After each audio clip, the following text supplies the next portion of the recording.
Good morning dear students. आज हम ये कुछ कन्फ्यूजिंग एडवर्ब्स के बारे में जानते हैं। इनमें क्या सिमिलरिटीज़ हैं, क्या डिफरेंसेस हैं, क्योंकि ये स्टूडेंट्स को काफ़ी कंफ्यूज करते हैं। तो चलिए आइए समझते हैं। स्टिल एक एडवर्ब है जिसका मीनिंग होता है अब तक।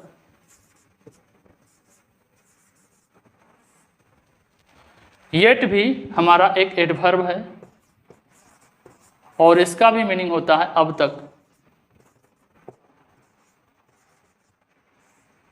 सो फार ये दो डिफरेंट वर्ड हैं जो दो डिफरेंट मीनिंग रखते हैं, लेकिन यहाँ जो है ये दोनों वर्ड एक साथ आकर एडवर्ब का काम करते हैं और इनका मीनिंग भी यहाँ एडवर्ब के रूप में अब तक होता है।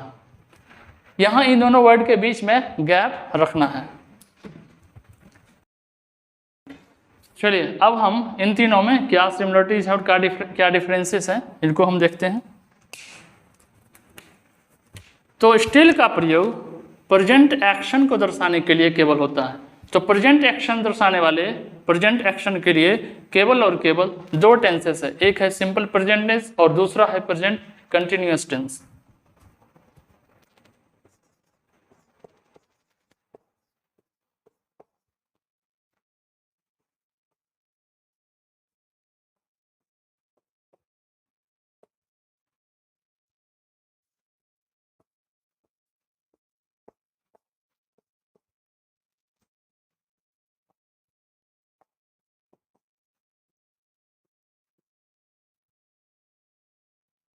जबकि येट का प्रयोग हम केवल प्रेजेंट परफेक्ट टेंस में करते हैं।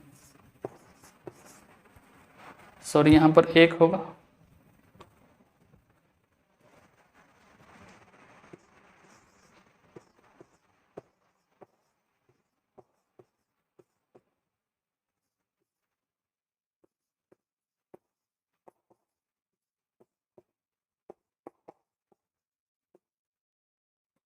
और सो फार का प्रयोग भी हम केवल प्रेजेंट परफेक्ट टेंस में ही करते हैं।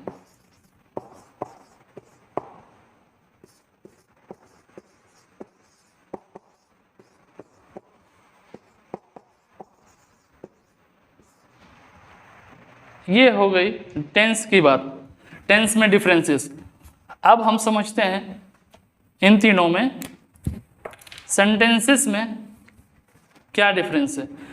तो स्टिल का प्रयोग हम तीनों प्रकार के सेंटेंसेस में कर सकते हैं, चाहे वह आपका अफर्मेटिव सेंटेंस हो या नेगेटिव सेंटेंस हो या इंटरोगेटिव सेंटेंस हो।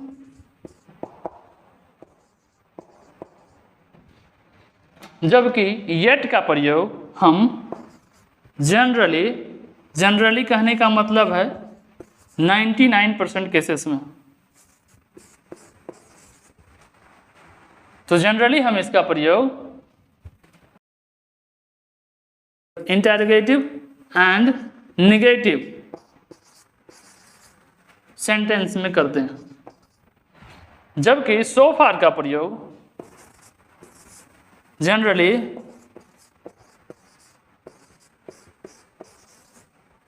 अफर्मेटिव एंड नेगेटिव सेंटेंस में करते हैं।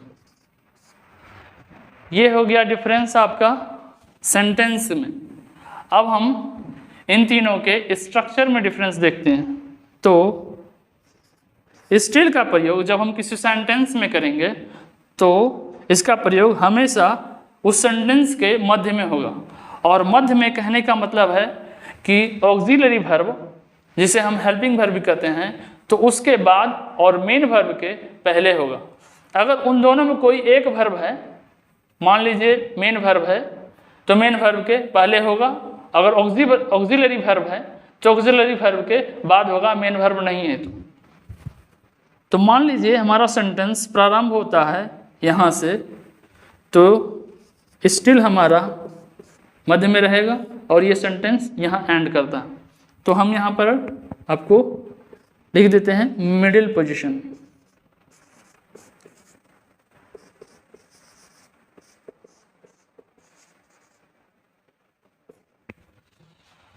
जबकि येट का और सो फार का, इन दोनों का प्रयोग हम सेंटेंस के एंड पोजीशन में करते हैं। ये हमारा सेंटेंस यहाँ से प्रारंभ हुआ आता है, सॉरी यहाँ से हुआ, तो यहाँ जो है ये एंड कर गया येट से, तो यहाँ पर हम लिख देते हैं एंड पोजीशन।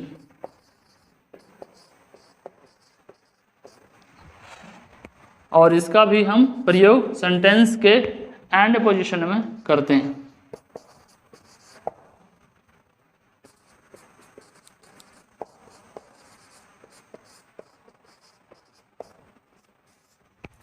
तो ये है इन तीनों में सेंटेंस में डिफरेंसेस, स्ट्रक्चर में डिफरेंस और टेंस में डिफरेंस। चलिए आप इसको नोट कीजिए, उसके बाद हम कुछ एग्जांपल्स से समझेंगे। चलिए अब हम कुछ एग्जांपल्स लेते हैं समझने के लिए।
चलिए पहले समझते हैं, उसके बाद हम एग्जांपल्स और लेंगे।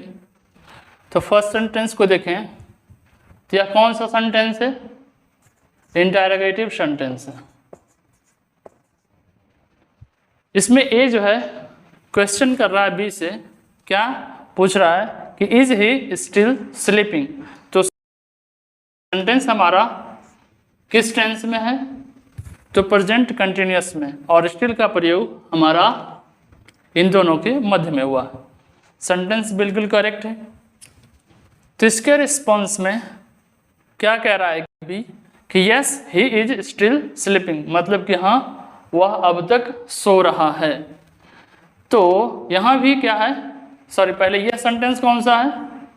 तो ये सेंटेंस हमारा हो गया अफर्मेटिव सेंटेंस।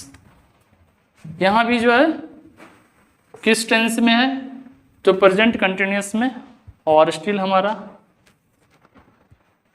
दोनों वर्ब के बीच में है, करेक्ट है। लेकिन मान लीजिए कि बी अगर ये रेस्पॉन्ड करता है no he is not still sleeping, यह भी रिस्पॉन्ड कर सकता है। तो यह कौन सा सेंटेंस हो गया हमारा? Negative sentence. और इस केस में भी देखते हैं हम, तो स्टिल हमारा क्या है? इन दोनों वर्ब के बीच में है, और एक्शन हमारा प्रेजेंट एक्शन है। तो सेंटेंस बिल्कुल सही है। लेकिन एग्जाम में आपको क्या करता है कि आपको येट का प्रयोग इस प्रकार देता है, yes he is sleeping yet. आपको लगेगा कि येट का प्रयोग सेंटेंस के तो अंत में है, लेकिन यहाँ टेंस जो है क्या कौन सा है? प्रेजेंट कंटिन्यूअस, जबकि येट का प्रयोग हम प्रेजेंट परफेक्ट टेंस में करते हैं। तो यहाँ क्या हो गया? यह गलत हो गया। उसी प्रकार आपका नो में करके आपसे प्रश्न पूछता है। चलिए कुछ और एग्जांपल्स लेते हैं।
और यहाँ पर क्वेश्चन मार्क होगा क्योंकि यह इंटरोगेटिव सेंटेंस है।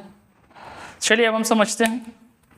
Do you still love her sentence हमारा सिंपल प्रेजेंट में है और स्टिल का प्रयोग कहाँ है? तो मेन वर्ब और ऑक्सिलरी वर्ब जिसे हम हेल्पिंग वर्ब भी कहते हैं इनके मध्य में है। तो यहाँ बिल्कुल सही प्रयोग है। नेक्स्ट देखते हैं। I am still hungry sentence किस टेंस में है? तो सिंपल प्रेजेंट टेंस में है और स्टिल का प्रयोग इसके जस्ट बाद हुआ है। सेंटेंस बिल्कुल करेक्ट है। She is still waiting for you यह भी सेंटेंस हमारा प्रेजेंट कंटिन्यूअस में है और स्टिल का प्रयोग इन दोनों के बीच में है। नेक्स्ट सेंटेंस में देखते हैं। Do you still work for the NDTV NDTV क्या है? एक चैनल का नाम है, न्यूज चैनल है। तो do you still work for the NDTV तो यहाँ भी हमारा ऑक्सिलरी वर्ब और मेन वर्ब के मध्य में है। टेंस हमारा सिंपल प्रेजेंट है। तो हमने सारे प्रकार के सेंटेंसेस को देखा, चाहे वो इंटरोगेटिव हो, अफर्मेटिव हो, नेगेटिव हो। यहाँ भी हमने दो प्रकार के टेंसेस लिए, एक इंटरोगेटिव है और दूसरा अफर्मेटिव है। अब हम येट और सो फार के प्रयोग को देखेंगे, लेकिन थोड़ा सा यहाँ पर हम एक चीज़ क्लियर कर दें कि स्टिल का प्रयोग जो है इंटरोगेटिव सेंटेंस और अफर्मेटिव सेंटेंस इन दोनों में जो है सरप्राइज का सेंस शो करता है। सरप्राइज का सेंस शो करता है। जब आप किसी से क्वेश्चन पूछते हैं स्टिल का प्रयोग करके तो उससे क्वेश्चन के साथ आश्चर्य का भाव व्यक्त होता है, और जब वह व्यक्ति आपसे यस में रिस्पॉन्ड करता है, यस देकर अफर्मेटिव में, तो उस केस में भी स्टिल क्या करता है कि आश्चर्य का भाव व्यक्त करता है। चलिए आप इसको नोट कीजिए। चलिए अब हम कुछ और एग्जाम्पल्स लेते हैं।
चलिए एक एक कर समझते हैं। तो फर्स्ट सेंटेंस किस टेंस में है? तो प्रेजेंट परफेक्ट टेंस में है, और सेंटेंस हमारा इंटरोगेटिव सेंटेंस है। तो हमने बताया आपको कि इंटरोगेटिव सेंटेंस में हम केवल और केवल येट का प्रयोग करते हैं, सो फार का नहीं। तो यहाँ एग्जाम में आपको सो फार देकर पूछा जाएगा, जो कि नहीं होगा। चलिए नेक्स्ट सेंटेंस भी हमारा प्रेजेंट परफेक्ट में है, लेकिन यह नेगेटिव सेंटेंस है। तो नेगेटिव सेंटेंस में हमने बताया आपको कि येट और सो फार दोनों का प्रयोग कर सकते हैं। तो यहाँ येट भी सही है, सो फार भी सही है। चलिए नेक्स्ट सेंटेंस भी हमारा प्रेजेंट परफेक्ट टेंस में है और सेंटेंस कौन सा है, तो यह एक अफर्मेटिव सेंटेंस है और अफर्मेटिव सेंटेंस में हम केवल और केवल सो फार का प्रयोग करते हैं, येट का नहीं। तो ये हमने तीनों प्रकार के सेंटेंसेस लेकर देखा कि येट का प्रयोग और सो फार का प्रयोग किस में कर सकते हैं, किस में नहीं। ये था येट का प्रयोग, लेकिन येट एक और मीनिंग रखता है, तो उसको भी हम नोट करके लिख लेंगे। येट का एक दूसरा मीनिंग होता है किसी समय भविष्य में।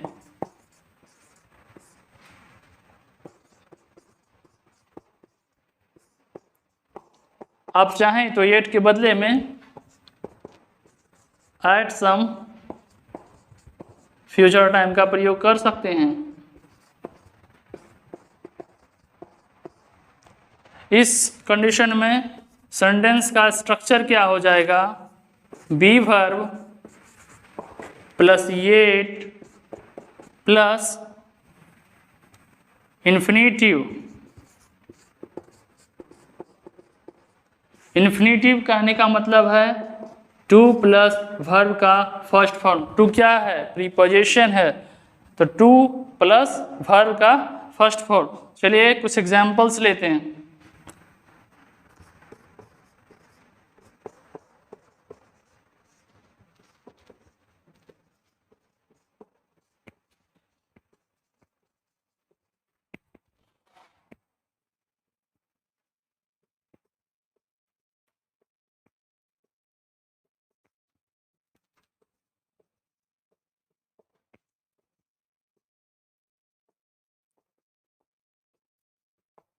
चलिए अब समझते हैं। फर्स्ट सेंटेंस को देखें तो न्यूज़ क्या है, यहाँ सब्जेक्ट के रूप में यूज हुआ है और एक सिंगुलर नाउन है। कभी कभार स्टूडेंट्स यहाँ पर कंफ्यूज कर जाते हैं, इसके अंत में एस लगा हुआ है, कहीं ये प्लूरल तो नहीं, लेकिन ये जो है एक सिंगुलर नाउन है, इसलिए हमने यहाँ पर सिंगुलर वर्ब का प्रयोग किया है। तो हमारा बी वर्ब है, उसके बाद येट का प्रयोग है, उसके बाद इन्फिनेटिव है। नेक्स्ट सेंटेंस में देखें तो हमारा यहाँ बी वर्ब है, उसके बाद येट है, उसके बाद इन्फिनेटिव का प्रयोग। आप इसको नोट कीजिए।